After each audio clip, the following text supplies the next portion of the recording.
एक गरीब मगर मेहनती नौजवान था जो शहर में एक दर्जी की दुकान पर काम करता था। वो दिन रात मेहनत करता, लेकिन इसकी तनख्वाह इतनी कम थी कि वो बमुश्किल अपना और अपनी माँ का खर्च चला पाता।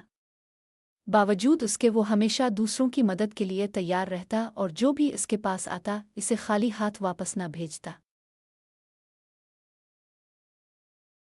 एक दिन रहमत दुकान पर काम कर रहा था कि एक कमज़ोर और बूढ़ा शख्स अंदर आया।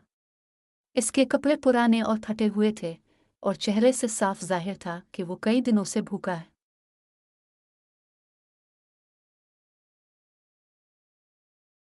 रहमत की जेब में ज्यादा पैसे नहीं थे, मगर उसने बगैर सोचे अपनी गर्म चादर बूढ़े को दे दी। ये ले लो बाबा, आपको इसकी ज्यादा जरूरत है। बूढ़े की आंखों में आंसू आ गए।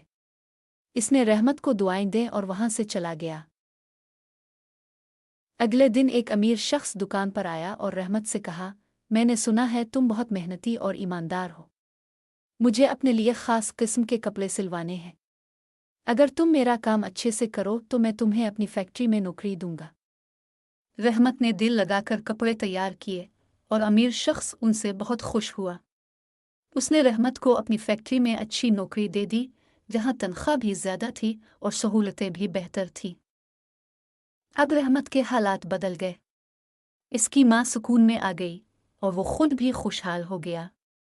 लेकिन इसने अपनी आदत नहीं बदली, वो अब भी दूसरों की मदद करता और नेकी बांटता रहा।